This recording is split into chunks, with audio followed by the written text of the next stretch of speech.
Oke, kita masuk materi berikutnya dari pengolahan sinyal digital tentang analisis sistem LTI domain frekuensi.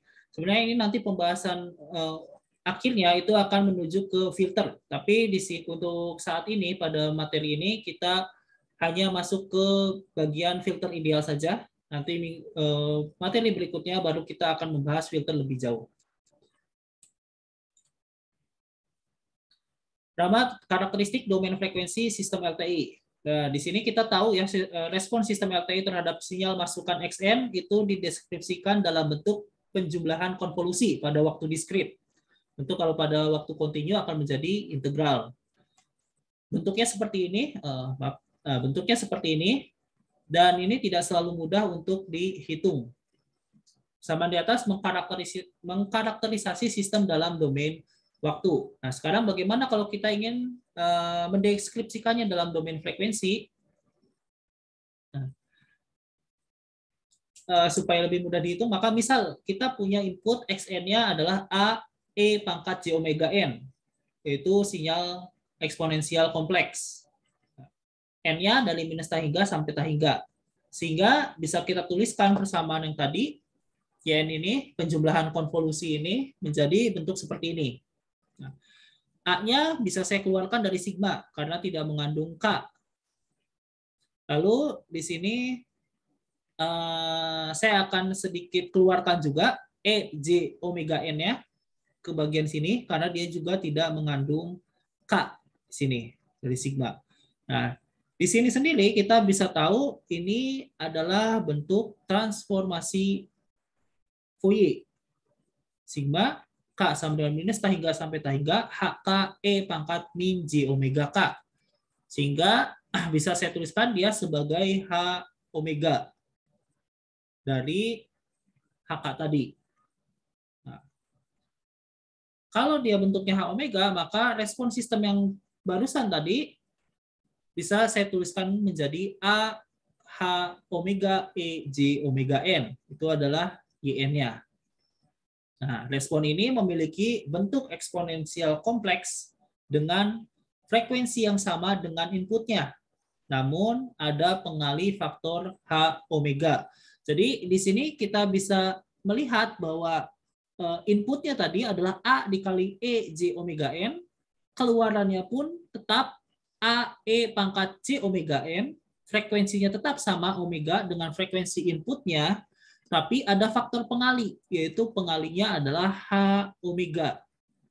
Artinya di sini keluarannya ini sebenarnya adalah sinyal masukan, karena frekuensinya pun tidak berubah ya, sama, tapi dia bisa dikuatkan ataupun diredam ataupun dibiarkan saja tergantung dari frekuensinya.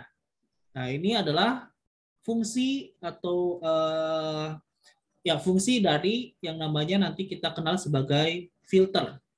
Jadi tergantung frekuensinya dia ada di mana, dia bisa entah itu dikuatkan atau dibiarkan saja. Umumnya kalau filternya dia sifatnya pasif ya tidak mempunyai penguat, atau bisa diredam seperti itu yang dinamakan nanti selective frekuensi filter atau filter yang menselektif frekuensi tertentu. Nah, seperti itu. Sinyal XM tadi yaitu AEJ omega N ini disebut yang namanya eigenfunction atau fungsi eigen dari sistem dengan faktor pengali disebut dengan eigenvalue. Nah, sebenarnya nanti eigenfunction sendiri itu menyatakan bahwa suatu sinyal yang nanti keluarannya itu adalah sama seperti sinyal masukannya pada sistem tersebut, tapi dengan suatu pengali atau faktor pengali yang disebut dengan eigenvalue. Nah, contoh misalnya tentukan keluaran sistem dengan respon impulsnya adalah Hn sama dengan setengah pangkat N UN.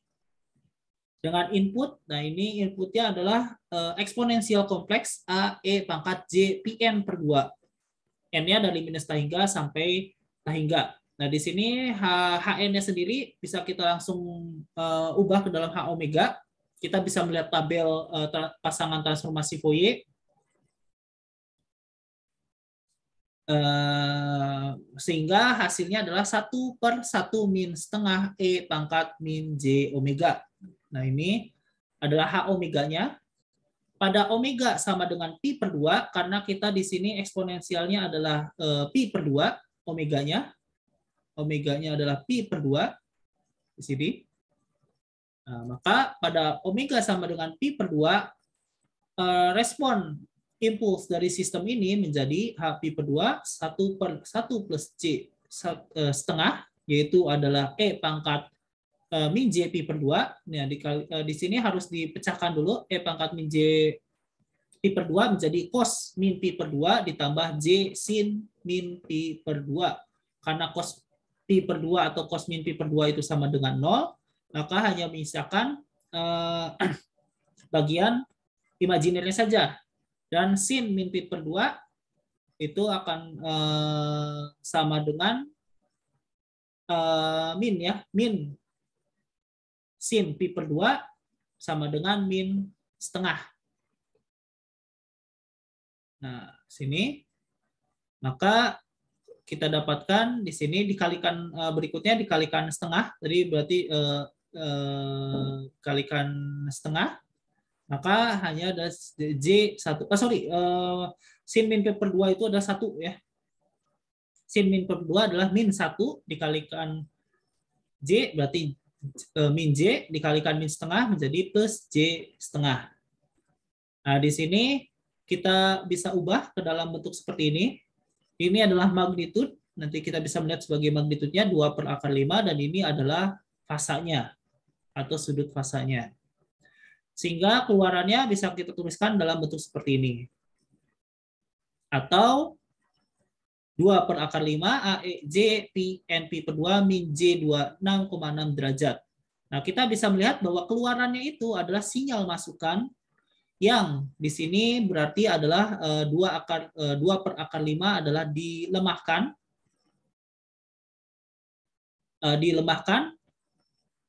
dengan faktor 2 per akar 5.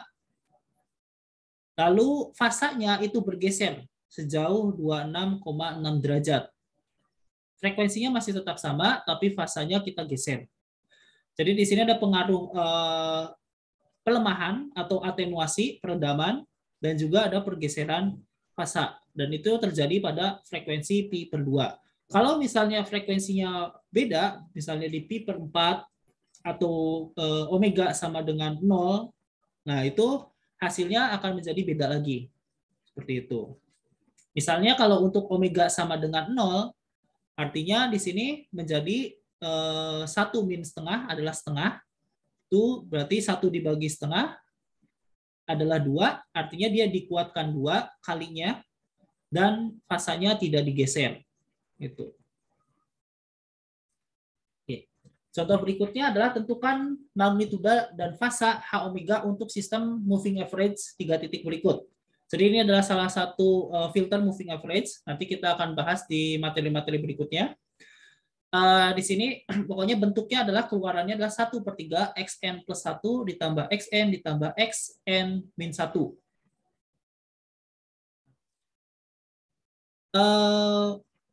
Kita bisa menentukan ini. Nanti paling mudah adalah untuk menentukan HN-nya adalah menggunakan transformasi Z. Karena transformasi Z kita menghitung bagian delaynya. N plus 1 berarti adalah Z ditambah xn, di sini berarti 1, ditambah di sini adalah Z min 1. Nanti kita akan dapatkan bahwa HN-nya itu adalah sepertiga, sepertiga, dan sepertiga. Karena kalau kita ubah dalam transformasi Z, ini berarti sepertiga kali Z, sepertiga, dan sepertiga Z pangkat min 1. Sehingga transformasi Fourier dari HN ini adalah H omega sama dengan sepertiga E pangkat J omega ditambah 1 ditambah E pangkat min J omega. Sama dengan sepertiga. Nah, di sini adalah pasangan, ada pasangan konjugat. Di sini ada pasangannya.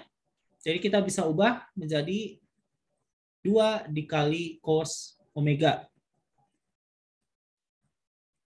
Di sini memang terlihatnya bentuknya real ya. Di sini real. Memang nilainya adalah real. Walaupun dia bentuknya adalah real, tapi dia memiliki beda fasa. pada suatu frekuensi tertentu. Kenapa demikian? Karena pada suatu waktu di sini nilai H omega akan menjadi 0. Kalau H omega amplitude dari H omega itu 0 atau magnitude dari amplitude dari H omega itu 0, maka dia akan mengalami perubahan fasa yang sangat drastis, yaitu tak terdefinisi. Seperti itu. Dia akan naik secara tegak. Nah, itu yang menyebabkan adanya perubahan fasa. Walaupun memang dia berubah fasanya sebenarnya sama saja. Sudut fasa 0 dengan sudut fasa pi itu sebenarnya sama karena kita melihatnya sebagai tangan ya. Tangan 0 dengan tangan pi itu sebenarnya sama. Seperti itu. Dia ada perubahan ini karena H omeganya menyentuh nilai 0 pada frekuensi tersebut. Tak terdefinisi, maka terjadi perubahan yang sangat drastis. Walaupun memang di sini semuanya adalah real. Itu yang harus diperhatikan. Jadi pada bagian ini dia pi-nya 0, lalu karena menyentuh bagian sini yang nilainya adalah magnitude H omeganya 0, maka terjadi perubahan fasa yang sangat drastis. Seperti itu. Oke, berikutnya tentukan respon sistem dengan respon impuls Hn sama dengan setengah pangkat n UN dengan sinyal masukan misalnya Xm sama dengan 10 min 5 sin pi per 2n ditambah 20 cos pm dengan n adalah dari min tahingga sampai tahingga. Nah, kita lagi-lagi langsung gunakan tabel transformasi Fourier. Kita dapatkan bentuk seperti ini. 1 per 1 min 1 per 2 E pangkat min J omega. Atau ini bisa juga menggunakan dari tabel transformasi Z. Lalu diubah Z sama dengan E pangkat min J omega. Seperti ini. Nah, kalau kita lihat dari bentuk ini, bentuk sinyal masukan, maka kita bisa melihat bahwa bentuk pertama itu adalah nilai konstan, 10 kan? Artinya nilai konstan itu frekuensinya sama dengan 0 atau omega sama dengan 0. Sehingga yang akan terjadi pada sistem ini adalah akibat sinyal masukan H0 sama dengan, nah omeganya sama dengan 0 menjadi sama dengan 2. Ini sama seperti contoh sebelumnya yang saya katakan ya. Nah, sedangkan pada bentuk kedua, dia memiliki frekuensi pi per 2. Ini sama seperti contoh sebelumnya, yang contoh pertama. Nah, maka kita dapatkan respon impuls akibat input bentuk yang kedua adalah seperti ini. Dia akan diredam dan terjadi pergeseran fasa. Nah, sedangkan bentuk yang terakhir, yaitu omega sama dengan pi, maka bentuk respon impulsnya pada sistem adalah 2/3. Ini pun akan diredam, tapi tidak ada pergeseran fasa. Sehingga respon akhirnya adalah bentuk seperti ini. Dengan n dari minus pi sampai, minus tahingga sampai tahingga. Nah, kalau kita bandingkan dengan sinyal awal, maka yang pertama adalah bergantung dari respon frekuensi sistem H omega, input sinusoidal dengan frekuensi berbeda dapat diperkuat atau diredam. Seperti itu. Jadi contoh yang ini, tadinya 5 sin pi per 2n menjadi 10 per akar 5. Ini artinya dia diredam. Diredam ini pun dari 40/3 menjadi 20. Ini artinya dia diperkuat. Dari 40/3 menjadi 20. Tapi frekuensinya sekali lagi dia tidak berubah. Dan dia mempengaruhi amplituda itu bergantung pada frekuensi. Jadi tidak semuanya diredam, tidak semuanya diperkuat. Tergantung frekuensinya, dia ada yang diredam ataupun ada yang diperkuat.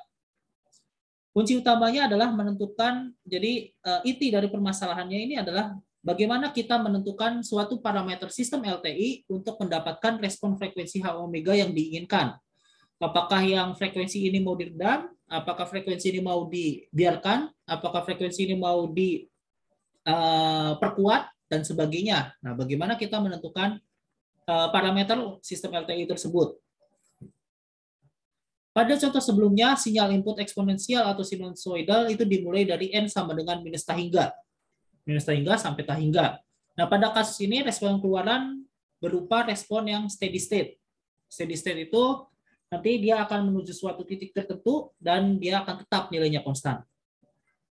Nah, kalau sinyal input eksponensial atau sinusoidal terjadinya itu atau diberikan pada waktu sesaat yang terbatas, misal kita berikan pada n sama dengan 0, bukan dari n sama dengan min tahingga, maka respon sistem akan memiliki dua bentuk.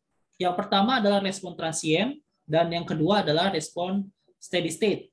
Respon steady state tadi adalah nilai yang akan terus ada, sedangkan transien itu nilai yang akan lama-lama teredam untuk n sama dengan tahingga.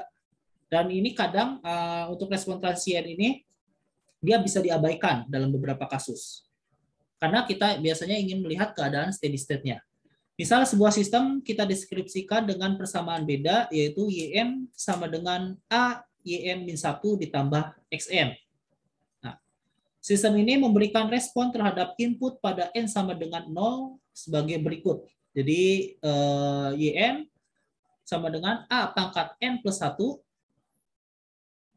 Y min 1, jadi ini kalau misalnya N-nya sama dengan 0 ya. Nah, ditambah sigma K sama dengan 0 sampai tahingga K X N min K. Oke.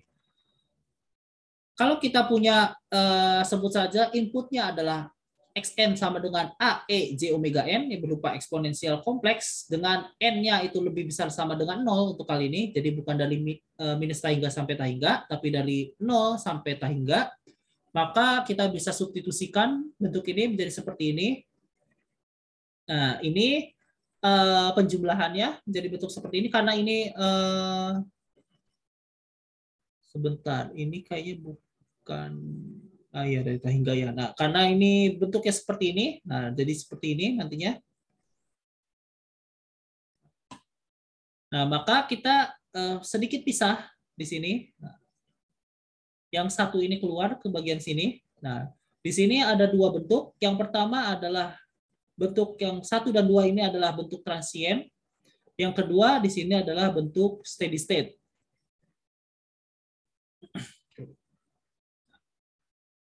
Bentuk transien ini nanti semakin besar N, di sini semakin N-nya menjadi besar,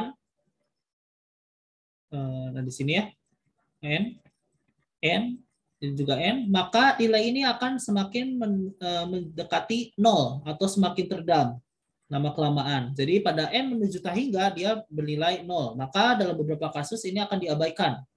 Sedangkan bentuk steady state, N semakin besar, dia akan menuju suatu nilai tertentu, tidak teredam atau tidak menjadi 0. Nah, itu adalah bentuk transien dan bentuk steady state. Ini terjadi karena sinyal masukannya itu diberikan pada misalnya N sama dengan 0. Diberikan pada awalnya N sama dengan 0, bukan dari N sama dengan minus tahingga, seperti itu. Ini yang dinamakan sebagai respon zero input karena ini tidak dipengaruhi oleh input, sedangkan yang ini adalah dipengaruhi oleh input. Seperti itu. Oke, nah ini adalah filter ideal. Kita akan sedikit membahas tentang filter ideal. Kita tahu filter yang pernah dibahas adalah misalnya low pass filter, ada high pass filter, band pass filter, band stop filter, ataupun all pass filter. Filter diklasifikasikan berdasarkan karakteristik domain frekuensi. Low pass, high pass, band pass, dan band stop.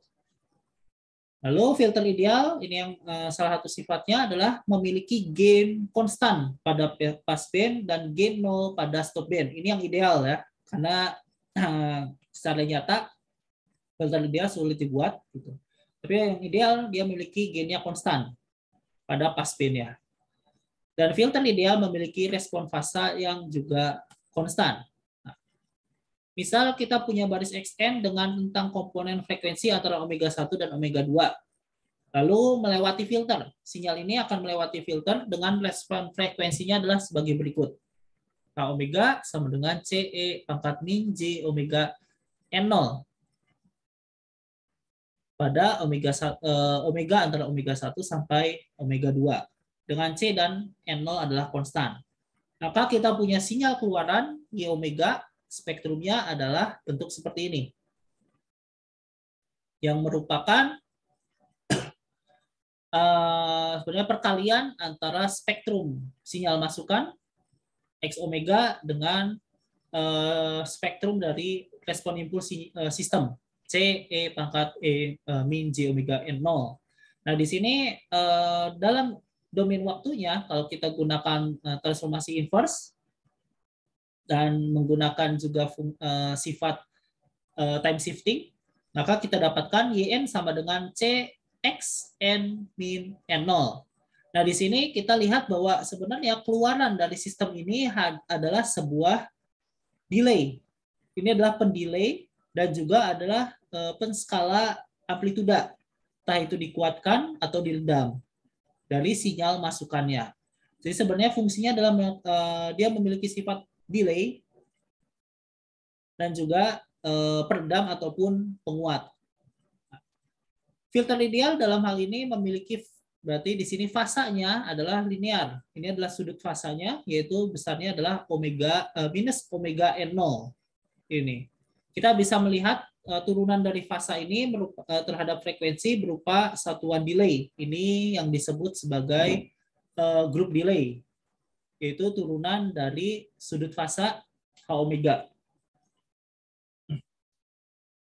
Seperti ini.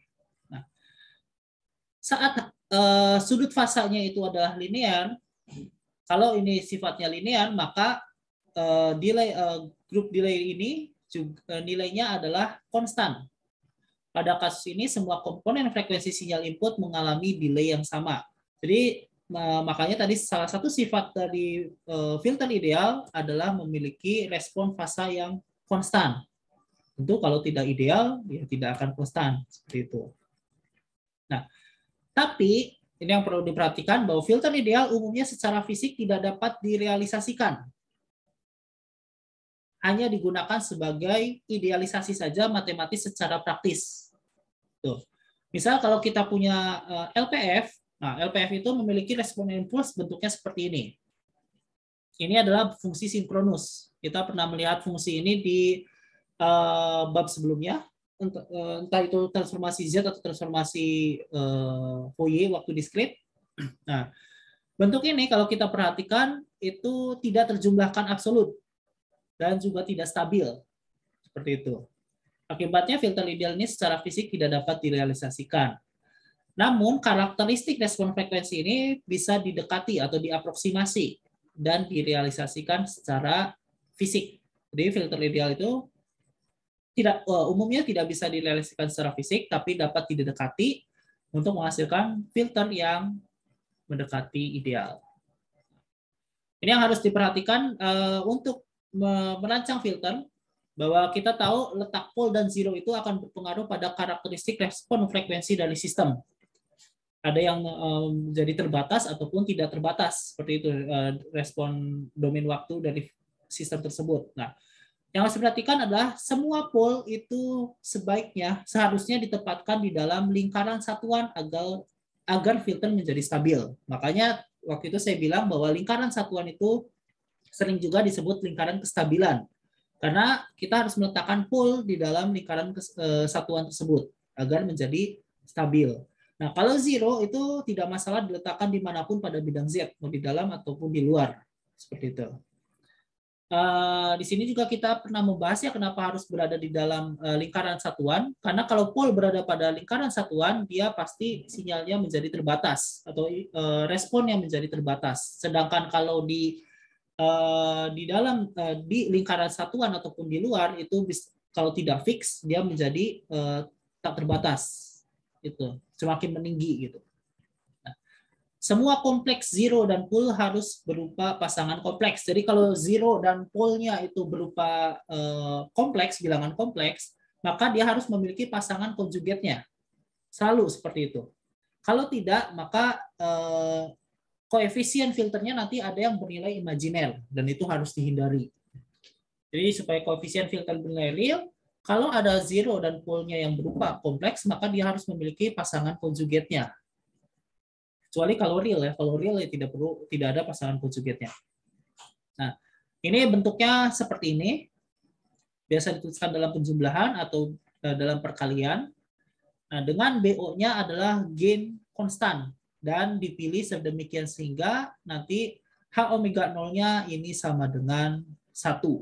Seperti itu. Nah, itu untuk pengantar filter. Nanti kita akan membahas lebih jauh tentang filter pada materi berikutnya.